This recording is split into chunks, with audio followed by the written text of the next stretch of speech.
You know those women we all know who seem to have no problem attracting any number of men and who make the dating thing just seem so effortless? They're the ones that we're usually comparing ourselves to, wondering what it is that they have that we don't and how we can get what they've got. You know it's something, you just don't know what it is. You can't quite put a finger on it. Well, the first thing we go to is their looks. Yes, they're attractive, but not always in any knockout supermodel kind of way. Is it the way they're dressed? Is it the way they carry themselves? Is it their smile? As much as we try to pin it on one particular thing or another, the answer eludes us because it's not just about any one particular trait or characteristic. It goes so much deeper than that.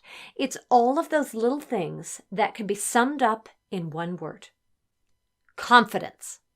It's the one thing that underlies everything else. And it doesn't matter how attractive you are, how sexy you are, how amazing you are in any number of ways. If you don't have this part down, nothing else matters. Nothing.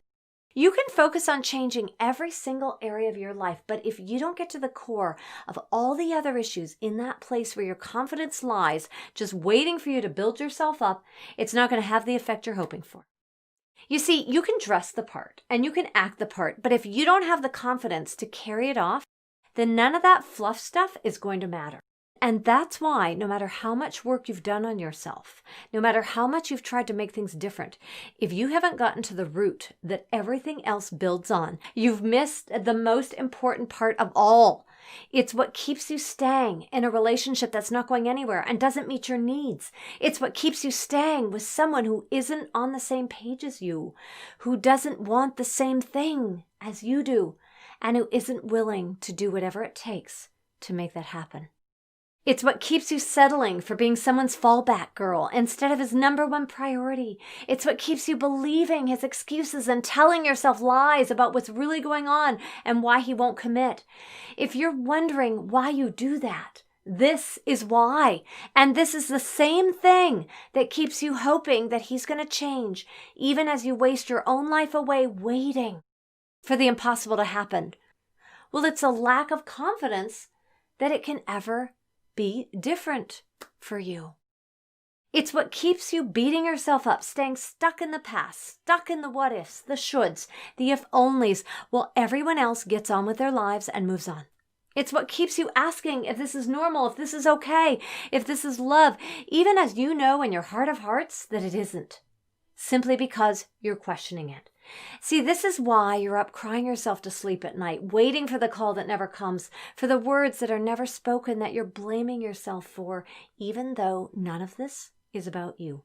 And it's what keeps you going back for more, for just one last time, in the hopes that this time it will be different, even though you say this every time. It's what keeps you jumping back into bed with him just one last time in the hopes that selling your body and your soul to him like that one last time is going to make him see what he's missing.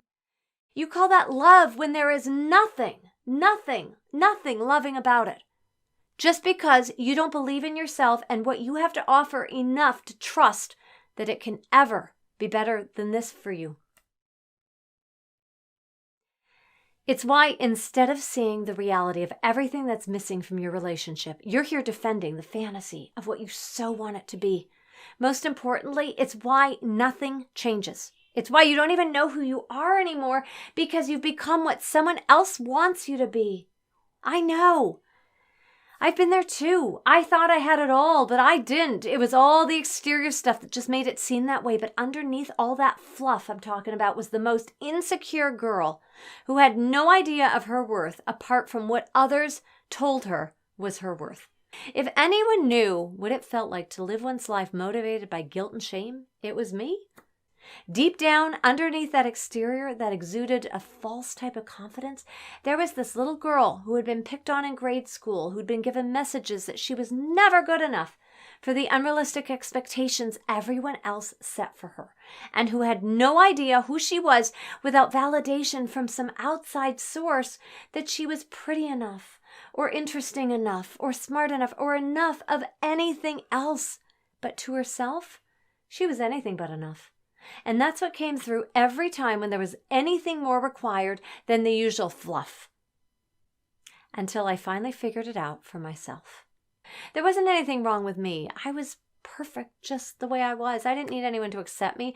I just had to learn to love and accept myself. I didn't need anyone to complete me. I just needed to learn how to fill my own cup to overflowing. The past was the past. I couldn't change where I had been and what I had been through. I could only accept it and begin right where I was, in that silent space where no one seemed to hear me, let alone God or the universe or anyone else that I could believe in. And you know what? It was then that I started taking stock of who I was. I started making a list of my own best qualities. I started making a list of everything I had to offer. I started questioning what was my stuff and what was someone else's that I'd only been carrying for far too long. See, I started giving back anything that wasn't truly mine.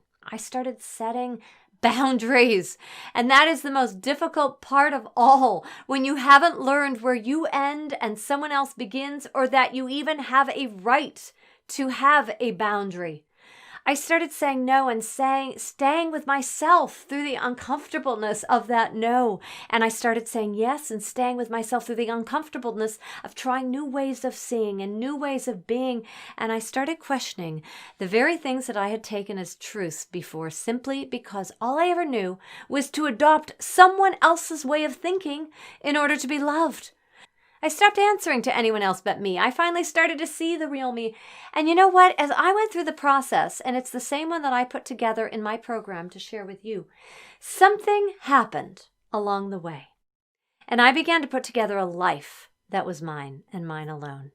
I stopped pleasing everyone else just to be loved, no matter how much resistance I received from the ones who weren't ready for me to change. I took my own power back. And I recognized that this was about me this time, and not about me keeping everything harmonious. I discovered what I was passionate about, and I got involved in those things that made me feel alive and confident. And the more I did them, and the more I surrounded myself with people who brought me up instead of down, the more I pushed myself to get out and follow my dreams and try all those things that I'd been told I couldn't do, the more I found out what I actually could do. And the more I discovered my own power, my own confidence, so that when someone was looking for someone just like me, there was a me for them to actually find. Not just an outer shell with nothing real underneath, but a real person with so much to offer and so much to give. The real me. And just like me, just like I found out, there's a real you underneath all of the stuff that's not really you. All the stuff that you've layered on to try to be what you think they want. But what the real guy, the one who's right for you, what he actually wants is the real you. And the best part is that the easiest way to become confident, truly confident, is to uncover exactly that, to uncover that real self, your true essence, and let it shine for all the world to see. Now I'm going to turn it over to you. What's holding you back from the confidence that's waiting for you to find it? What feels uncomfortable about this? That's what I want to hear about, so we can get to the root of this together. Share your stories, your questions, and your struggles with all of us in the comments below the video. And remember to click the thumbs up button if this resonated with you, and make sure to click the subscribe button too if you haven't already, so that you don't miss out on any new videos. I'm making one new video a week, usually on Sundays, and if you subscribe, you'll be the first one to know about them. I'll see you soon.